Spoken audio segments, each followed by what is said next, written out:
Bonjour à tous et merci d'être avec nous sur France 24. Les deux journalistes turcs, Can Dündar et Erdem Gül, ont donc été condamnés à de la prison ferme pour divulgation de secrets d'État. Et alors qu'il attendait le verdict devant le palais de justice d'Istanbul, Can Dündar a été attaqué par un homme armé. Florent Rodeau.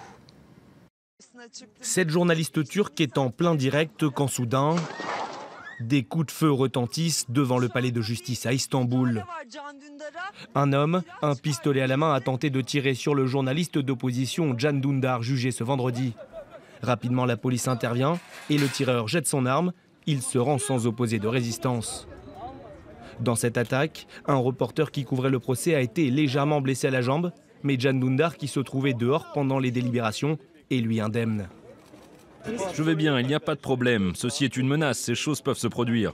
Ce qu'ils ne peuvent pas accomplir dans un tribunal, ils pensent qu'ils peuvent l'obtenir de cette façon. Mais cette méthode ne fonctionnera pas sur nous. Personne ne doit s'inquiéter. S'il vous plaît, restez calme, il n'y a rien de mal. Ma femme a sauté sur lui. Je tiens donc à la féliciter. Après cette attaque armée, Can Dündar est retourné dans le tribunal pour entendre le verdict de ce procès emblématique. 5 ans et 10 mois de prison, la justice l'a reconnu coupable de divulgation de secrets d'État. Son confrère Erdem Gül est lui condamné à 5 ans de prison.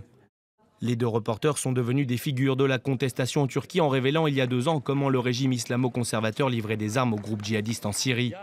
Des affirmations qui ont déclenché l'ire du président Erdogan. Depuis, Can Dündar est devenu sa bête noire. En sortant du tribunal, les deux reporters ont affirmé qu'ils continueraient à faire leur travail de journalistes. Cette condamnation n'a pas seulement pour but de nous réduire au silence.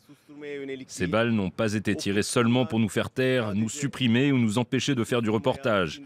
Cette tentative d'assassinat vise à intimider les médias turcs et à nous faire peur lorsque nous écrivons. Dans l'immédiat, Can Dündar et Erdem Gül restent libres tant que la cour d'appel ne s'est pas prononcée sur ce dossier.